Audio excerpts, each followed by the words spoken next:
I think Indiana football has done an incredible job in the transfer portal, the high school recruiting class, and retaining your roster from a year ago. But you could still make additions, and Indiana might just do that.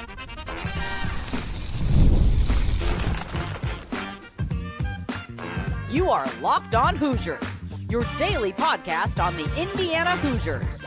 Part of the Locked On Podcast Network, your team every day. Welcome, and it is the Locked On Hoosiers podcast. I'm your man, Jacob Goins. I appreciate you being here, making this your first listen or your first watch every single day. We are part of the Locked On Podcast Network, which is your team every day and the nation's #1 sports podcasting network. Today's episode is brought to you by FanDuel. It's the last call for football on FanDuel. If you're a new customer, bet just $5 and get 200 in bonus bets if you win. Well, there is so much to go over on today's show. We've got to highlight our man Nick Dorn, who got in the starting lineup for Indiana basketball and made the most of it. We'll talk about that, the win over Rutgers, and what's coming up for the Indiana Hoosiers, plus big names returning for the football Hoosiers in 2026, guys that you just can't overlook, and some huge contributing starters for Curt Cignetti. But I want to talk more about the transfer portal because it seems like it has slowed down, right? It seems like that Indiana is probably about done with their transfer portal additions. And for the most part, I think Indiana has absolutely crushed it. And I don't see how you could say anything other than that. But the question is, are they done? Should they be done? And will they add another name? We don't know, but I think Indiana's in a really good spot. And here's why. You start to break down what they are bringing in through the portal, plus what they're bringing in through the high school ranks, and then the third part, which is retaining your roster, right? We talk about recruit, retain, and portal, RRP or PRR or whatever order you want to put those in. Those are the three factors to an offseason right now. And I think Indiana and Curt Cignetti and his staff that is staying together has done an incredible job. The guys that are leaving for the NFL draft, someone like D'Angelo Pons, okay, cool. You replaced him with A.J. Harris from Penn State. Oh, Fernando Mendoza's leaving to go to the NFL draft. Cool. Let's go get Josh Hoover from TCU. And then you go and fill some of the gaps on the offensive line. You fill the gaps in the defensive line spot. We'll talk about D tackle in a minute because huge guys coming back there, and you can't understate that. But I think Indiana has done one of the best jobs so far in the transfer portal. And I don't know what the rankings say. Okay, everybody has their own opinion about, I think Indiana's got the 7th best transfer portal class. I think Indiana's got the 2nd best transfer portal class. That's fine. Let them say it. I don't care. Indiana filled their gaps. They fulfilled their needs, if you will. And if I go back to my fancy-dancy list over here that I made going into the portal cycle, I think Indiana has addressed almost every single position. Quarterback, you got it. Offensive line, you got it. Between Joe Brunner, right, who's the big one you're bringing in, who I think will probably be a starter for you, plus you bring back 3 starters on the offensive line. Again, more on that coming up in a moment. Wide receiver, you got it. Shazz Preston, Nick Marsh, done. Defensive line, you went and got a couple of names, but you bring back some big names, including Tyrique Tucker. Again, more on that in a moment. Tight end is the one that it was, it was okay.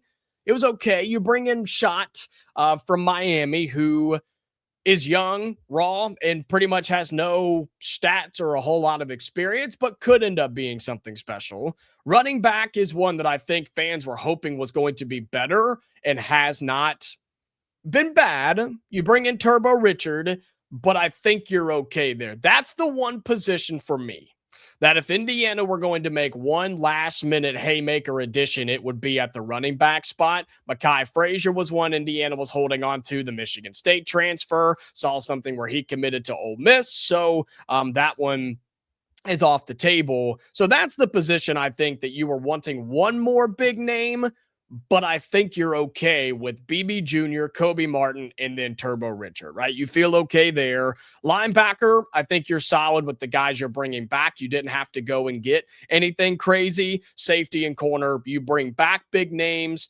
and then you go and get a couple of big names too. And so to answer the question, Is Indiana going to make another addition? If I had to bet, I would say no, but there could be one last minute kind of strangler of Indiana deciding to take somebody for whatever the reason may be. But the heart of it is done. The meat is over here. Indiana has their roster for 2026. And here's what's important too. You've gotten a lot of announcements from these guys on who have decided to come back. Again, more on that in the second segment. And you cannot overlook that.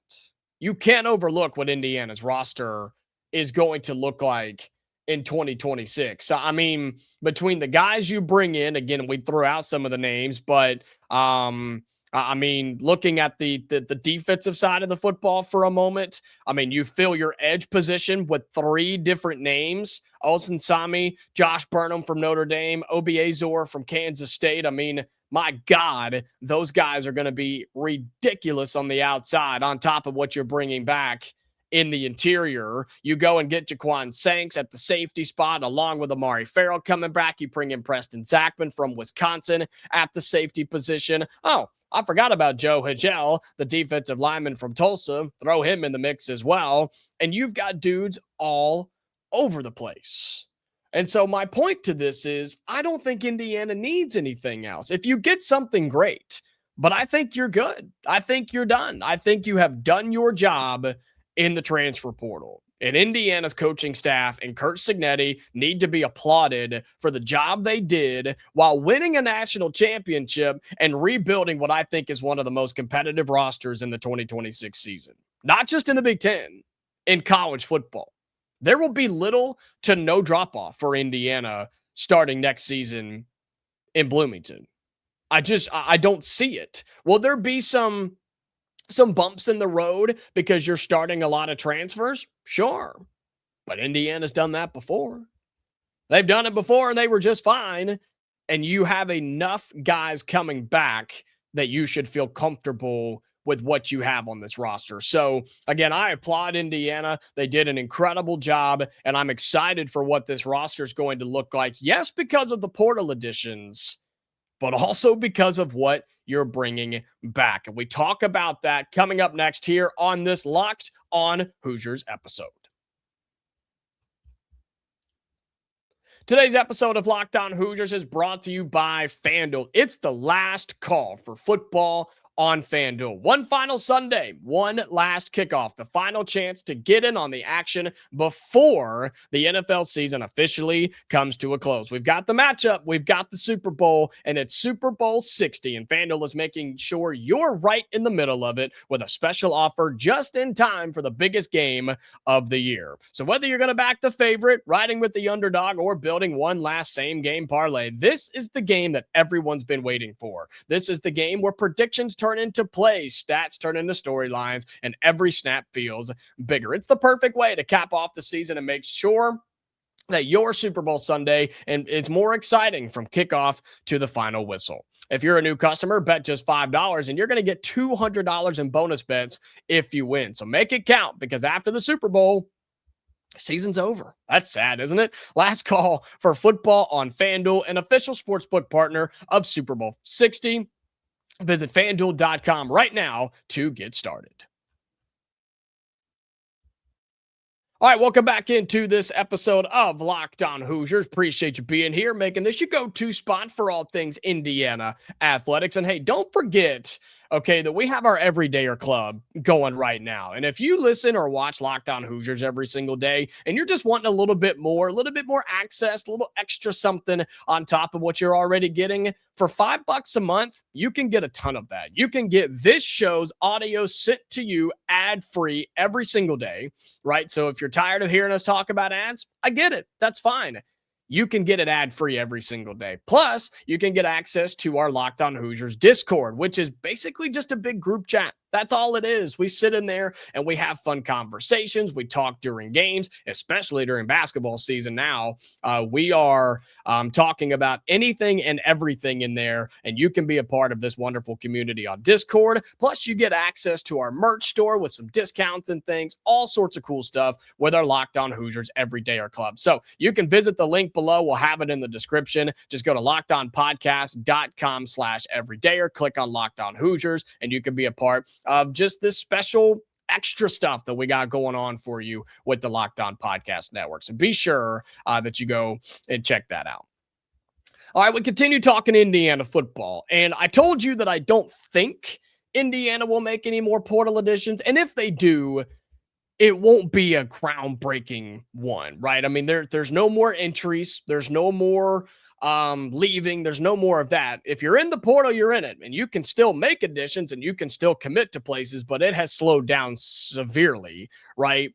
And Indiana seems like it's in a good spot. You didn't lose anybody crazy, right? I know Alberto Mendoza left, and I know there was a whole lot of drama there about him leaving, and I wish I could have talked about it more, but my goodness, you could tell by listening to me, I was fighting near flu death symptoms last week. I mean, God, it was horrible. So wash your hands, folks. Keep yourself safe and keep yourself healthy. But I know there was a lot of drama around the Alberto Mendoza stuff. That's a name that's not coming back next year. But it's okay. It's okay, because even with him, the guys that are leaving this team and leaving this program are not groundbreaking. And I don't say that to hate on them or to poo-poo on them. I don't say that in that way. I'm saying you didn't lose anybody to another team anyway that is significant. You lost big names to the NFL draft and eligibility, sure, obviously. But there was not a name like I don't know. I'm trying to think of a good one, I guess. Omar Cooper didn't enter the portal, right? You didn't have Amari Farrell enter the portal. You didn't have Tyrique Tucker enter the portal.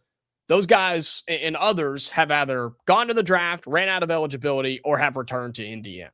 That's a big deal. That's the retainment factor of this whole equation. And Indiana, shocker, I know, has mastered that as well. And some of the names that have announced in the last couple of days cannot be overlooked. They have to be highlighted. They must be celebrated that Indiana is bringing some of these guys back. We start on the offensive line.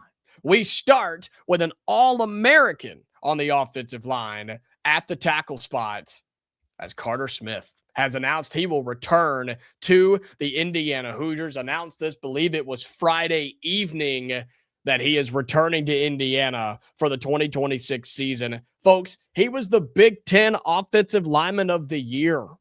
Do we understand that? He was the best lineman in the Big Ten, one of the best in the country, and somebody who was getting some pretty serious NFL draft considerations said, nah, I'll come back for one more year. I'll come back for one final ride at Indiana. And we've been waiting on this one. We've been waiting on this name to make his announcement. We felt good about it, but it was not official, and now it is. So you have Carter Smith coming back, who, again, just, I mean, his feet, his hands, his stats, everything about him, his leadership is just so incredible. And Indiana brings that back. And that's the winning formula, man. I'm telling you, that's how you start to stack championships in today's era of college football. And so now, between him and the portal guys, and even some of your recruits as well, your offensive line is in a really, really good spot, because Carter Smith is coming back. You have, again, Carter Smith coming back here, play him at left tackle. Drew Evans is coming back, probably play him at that guard spot. That's where he's comfortable. Bray Lynch is coming back.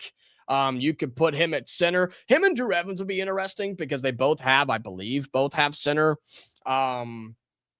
Both of them have experience at the center spot and the guard spot. So we'll see what that becomes. But you bring back Drew Evans, you bring back Bray Lynch, and you also have Joe Brunner, who you brought in from the P4 level.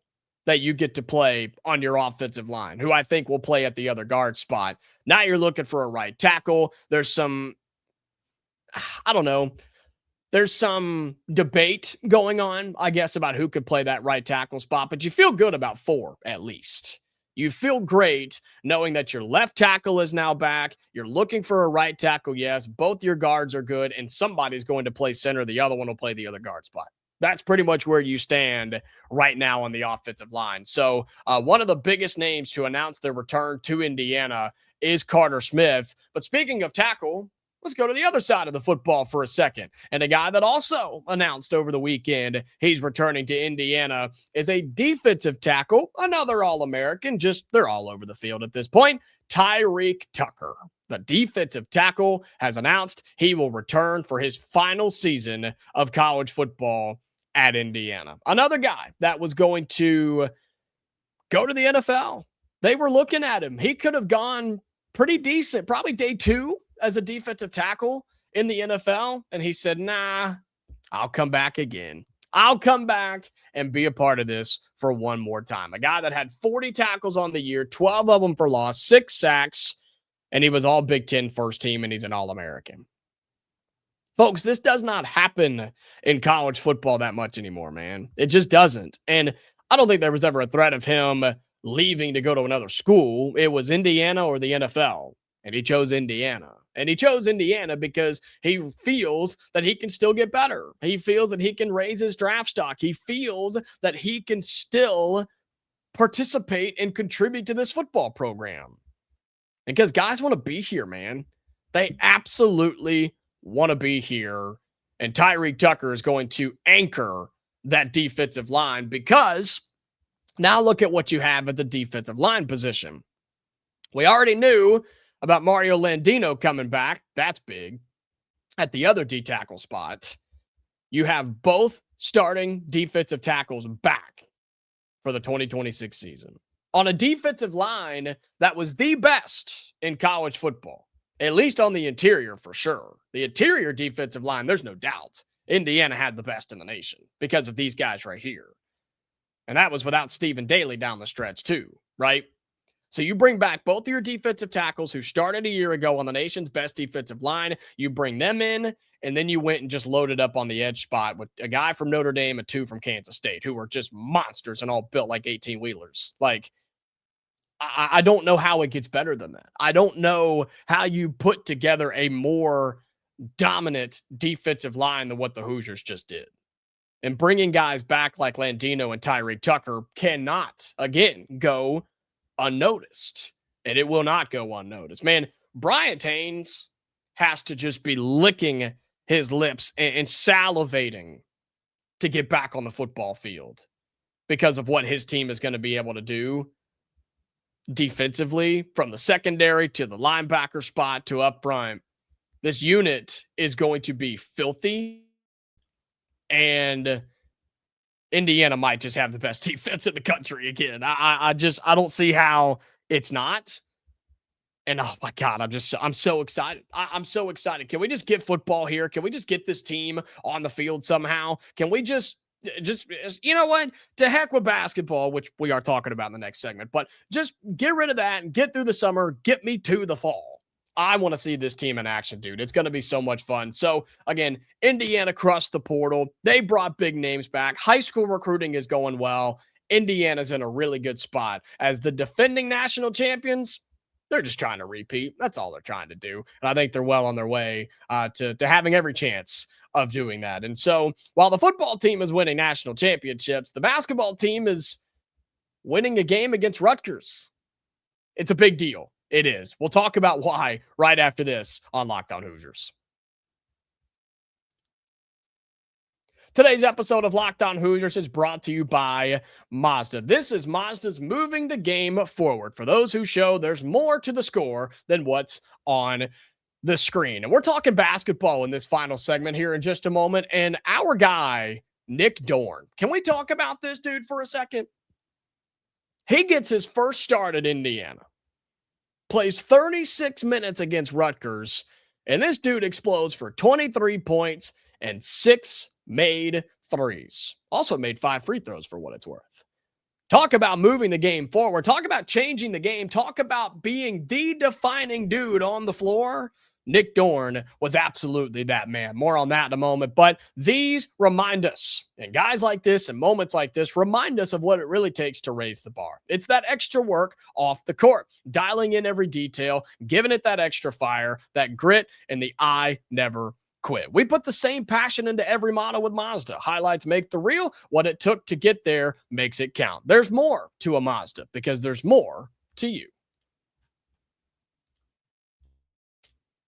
All right, final segment here on today's episode of Locked On Hoosiers as we flip over to the basketball floor. And make sure you subscribe to the channel. Follow us on your audio podcasting platforms. And we do talk a little basketball. And I know, again, wasn't able to go live and do a show after the Rutgers game. Apologies there again between sickness and high school basketball. Just wasn't able to make it happen. But we plan on getting back in the routine as quickly as possible. And the Hoosiers get off a losing skid. They get off the losing streak, and they find a way to win against a Big Ten team on the road, right? Oh, my gosh, on the road. Indiana goes and gets a win 82-59. Now let's pump the brakes just a hair because it was Rutgers, who is bad. They are under 500 on the season. They have just 2 wins in Big Ten play. Those 2 wins are Oregon and Northwestern. So let's not get overly excited here about the opponent that Indiana beat, but it's the way that they beat them, right? You put up 82 points, awesome. Only give up 59, fantastic, right? Defense was solid. Did Rutgers shoot the ball well? No, they shot pretty poorly, but Indiana was moving on defense. They were communicating on defense, and they had some mismatches and they took advantage of them, right? Sam Alexis played well defensively. 6 total blocks for that guy. What? 6 blocks for him? Sam Alexis didn't score a whole lot, but you give me 10 rebounds and 6 blocks, brother, you're good. We're good. Yeah, appreciate you, man. Starting lineup, you're playing just fine, man. Keep it up. For number 4, Tucker DeVries maybe figured it out. Finally got out of this 2-month slump that he's been in. God, it's been horrific. 22 points. Still didn't shoot the ball well. But he started shooting from 2-point range and they started to go in. Crazy idea, right? He had 22 points, also had 10 rebounds and 6 assists. Best game of the season for Tucker DeVries across the board, right? And you need that moving forward in the games that you have coming up. And again, I don't care that it was a bad opponent. I really don't. This Indiana team needs whatever they can get. They'll take it. However, I don't care if they're playing the practice squad. If they win the game, it's a miracle right now. And Indiana needed this. Lamar Wilkerson did his thing, 27 points, 5 boards, couple of assists as well. But Nick Dorn, have a day. Have a night, sir. 23 points, 6 of 10 from downtown, grabbed a couple of boards as well, 2 steals and a block defensively in his first start at IU. Somebody has been talking about the idea that Nick Dorn needs to play more. Somebody has been saying that guy gives us a spark when he's in the game. He might be Indiana's most consistent 3-point shooter. He should probably be in the game some more. Has somebody talked about the 6'7" guy that should be in the basketball game? He's a 6'7" guard, by the way. Oh, that's right. I have. I've talked about that. Now, did I necessarily say he should start and play 36 minutes? No, because I didn't know he had 23 points inside of him, but he did. And he has come in and done this before. That's the thing, right? This is not new. This is not, holy crap, Nick Dorn, where did you come from? He's given us moments like this before, folks. He has done it several times this year, not to this extent, but he has done it, right? Look at his game log. He had 14 against Michigan. He came in and hit a couple of threes against Michigan State and Nebraska. He did it during non-con play, right? He did it against Siena and Chicago State. He gave us 13 against Penn State. He gave us 15 against Louisville, 14 against Bethune-Cookman. Like, he has it in there. Indiana's just got to give the kid an opportunity. And if he continues to play defense, get up and down the floor and shoots the ball well, because he actually does this crazy thing of moving without the basketball and finding open pockets in the defense and has open looks. Tucker, talking to you. then he needs to be on the floor. He needs to be playing more. And Indiana wins this game by 1,000,000 over an inferior opponent, yes, but Nick Dorn's the highlight. Do need to zoom out just a hair, though, as we wrap up. Talked about Sam Alexis and his scoring, or lack thereof. I hate it, but he did all the other stuff, so I'm fine.